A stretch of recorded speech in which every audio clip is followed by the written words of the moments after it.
বিসমিল্লাহির রহমানির রহিম। আসসালামু আলাইকুম সুপ্রিয় ভিউয়ার্স, সবাই কেমন আছেন? আলহামদুলিল্লাহ আমি বেশ ভালো আছি। আর আশা করি আপনারা সবাই যে যেখান থেকে আমার আজকের এই ভিডিওটা দেখতেছেন সবাই খুবই ভালো আছেন।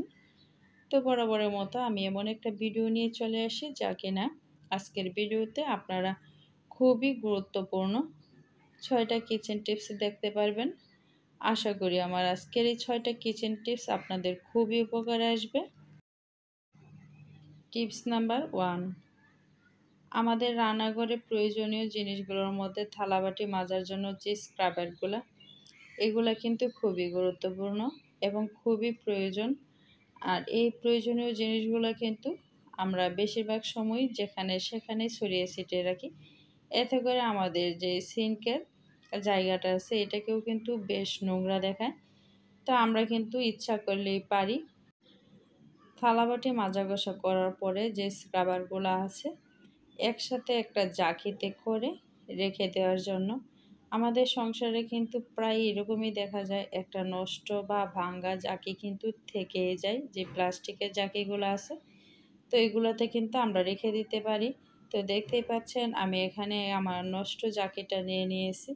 এই জাকিটা বেশ পুরনো, আর এইরকম পুরনো জাকিটা না থাকলেও সমস্যা নেই। এই জাকিগুলো 10 টাকা হলে কিন্তু কিনতে পাওয়া যায়। এগুলাতে করে যদি আমরা সবগুলো স্ক্রাবার একসাথে রেখে দিই তাহলে সবগুলো জিনিস গোছানো থাকে। তাছাড়া জায়গাটাও কিন্তু নোংরা দেখায় না। তো আশা করি আমার আজকের এই টিপসটা আপনাদের খুবই উপকারে আসবে এবং খুবই ভালো লাগবে। তো আমি চলে যাচ্ছি পরবর্তী টিপসে।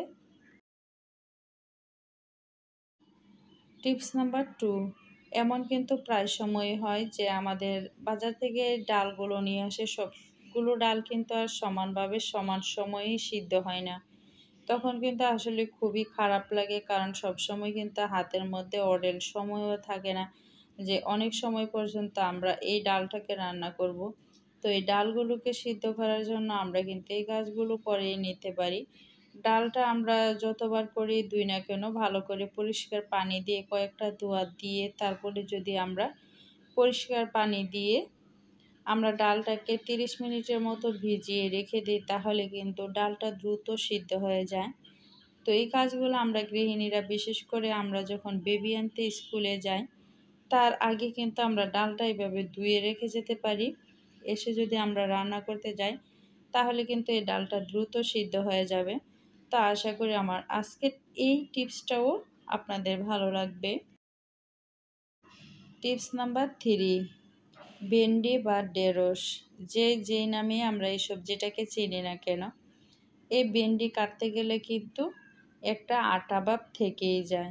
এটা কিন্তু খুবই খারাপ লাগে। কিভাবে এই ভেন্ডি কাটতে গেলে আঠা ভাবটা দূর করবেন তার একটা টিপস। আপনারা বটি বা ছুরি যে যেটা দিয়ে ভেন্ডিটাকে কাটেন না কেন, এটার মধ্যে যদি হালকা একটু তেল লাগিয়ে নেন তাহলে কিন্তু যত ইচ্ছা ভেন্ডি কেটে নিতে পারবেন, একটুও কিন্তু আটা ভাব হবে না। তো দেখতেই পাচ্ছেন আমি কিন্তু খুব অল্প একটু তেল কিন্তু আঙ্গুল দিয়ে লাগিয়ে আমি ছুরিটার মধ্যে লাগিয়ে নিয়েছিলাম। সেমভাবে কিন্তু আপনারা যে বটিটা দিয়ে ভেন্ডিগুলো কাটবেন সেটার মধ্যে লাগিয়ে নিলে কিন্তু তাহলে আর ভেন্ডি কাটার সময় কোনো আঠা ভাবের সৃষ্টি হবে না। আশা করি আমার আজকের এই ভিডিওর 3 নম্বর টিপসটা আপনাদের খুবই উপকারে আসবে। তো আজকে আমার সকল ভিউয়ার্সদের কাছে একটা অনুরোধ, যারা আমার ভিডিওটা নতুন ভিজিট করতেছেন প্লিজ চ্যানেলটা সাবস্ক্রাইব করে সাথে থাকা বেল আইকনটা অল করে দিবেন। নতুন ভিডিও দেওয়ার সাথে সাথে নোটিফিকেশন আপনাদের কাছে পৌঁছে যাবে। টিপস নাম্বার 4, সুজি। তো সব সময় কিন্তু সুজিটা আর ফ্রিজে রাখা হয়ে ওঠে না। বেশিরভাগ ক্ষেত্রেই এমন হয় যে সুজিটা আমরা একটা কন্টেনারে করে রেখে দেই। হয়তো কিছুদিন আমরা এটা ব্যবহার করার পরে যদি অবশিষ্ট কিছু সুজি থেকে যায় তখন কিন্তু সুজিটা হয় দলা পেকে যায় বা বিভিন্ন সাদা ধরনের পোকা হয়ে যায়। তো প্রায় সময় কিন্তু সাদা পোকাটা দেখা দেয়। তো সেক্ষেত্রে আপনি কয়েকটা সাদা এলাচ কিন্তু এই সুজিটার মধ্যে রেখে দিতে পারেন। অনেক দিন যদিও এই সুজিটা থাকে তাহলেও কিন্তু আপনার সুজিটাতে কখনোই এই পোকাগুলা হবে না। দীর্ঘদিন কিন্তু আপনি এইভাবে সুজিটা নর্মালে রেখেই বাহিরে রেখেই কিন্তু ব্যবহার করতে পারবেন। আশা করি 4 নাম্বার টিপসটাও উপকারে আসবে। টিপস নাম্বার 5, প্রয়োজনীয় জিনিসগুলোর মধ্যে প্রতিদিন আমাদের কাজে লাগে হচ্ছে ব্লেন্ডার। আজকে আমরা আধুনিক হতে হতে এতটাই আধুনিক হয়ে গেছি যে ব্লেন্ডার ছাড়া কিন্তু আমাদের একটা মুহূর্তও চলে না। তো এই ব্লেন্ডারটা দেখতেই পাচ্ছেন কতটা নোংরা হয়েছে। গতকাল রাতে যখন আমি আদা রসুন পেস্ট করি, ঠিক এরকম একটা অবস্থা হয়ে গেছে। প্রায় সময় এরকম দেখা যায়, বেশি পরিমাণ যদি আমরা আদা রসুন বা বিভিন্ন মশলা ব্লেন্ড করি, হয়তো পরে এই ব্লেন্ডারটা এরকম নোংরা হয়। ব্লেন্ডারটা কিন্তু চাইলেও প্রতিদিন আমরা পানি দিয়ে ওয়াশ করতে পারি না।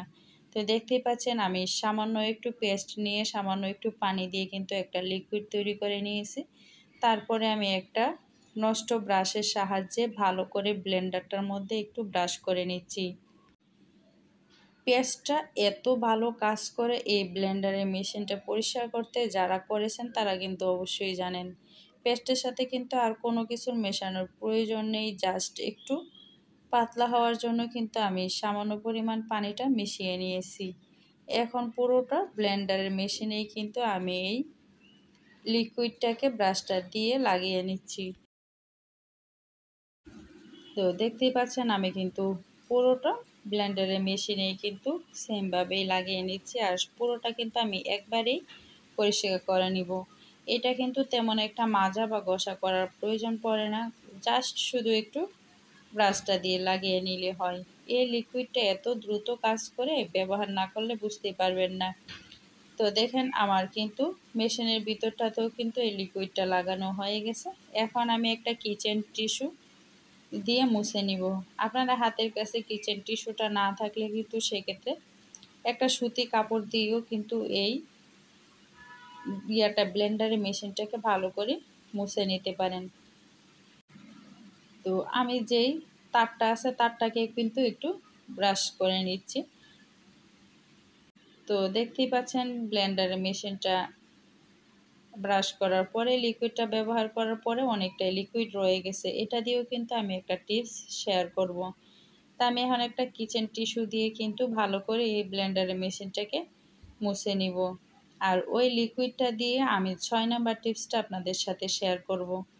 আসলে কোনো কিছুই কিন্তু আমরা মেপে তৈরি করতে পারি না। তো সেক্ষেত্রে যখন আমাদের এরকম দেখা যায় যে একটা কাজে ব্যবহারের পরে কিছু অবশিষ্ট থেকে যায়, আমরা কিন্তু চাইলে আরেকটা কাজে কিন্তু লাগিয়ে ওই জিনিসটা কাজে লাগাতে পারি। তাহলে কিন্তু আমাদের এই জিনিসগুলো আর অপচয় হয় না। তো দেখুন তো আমার এই ব্লেন্ডারের মেশিনটা এখন কতটা পরিষ্কার হয়ে গেছে। আশা করি আমার আজকের ভিডিওর এই 5 নাম্বার টিপসটা আপনাদের খুবই উপকারে আসবে। টিপস নাম্বার 6, তো দেখুন আমি যে ব্লেন্ডারের মেশিনটা পরিষ্কার করার জন্য এখানে একটা লিকুইড বানিয়েছিলাম। এই লিকুইডটা দিয়ে শোকেসের গ্লাসটা আমি পরিষ্কার করব। তার জন্য ছোটো একটা রুমাল ভিজিয়ে আমি লিকুইডটা লাগিয়ে নিলাম। তারপরে আমি শোকেসের যে গ্লাসটা আছে গ্লাসটাকে কিন্তু একটু মুছে নিব।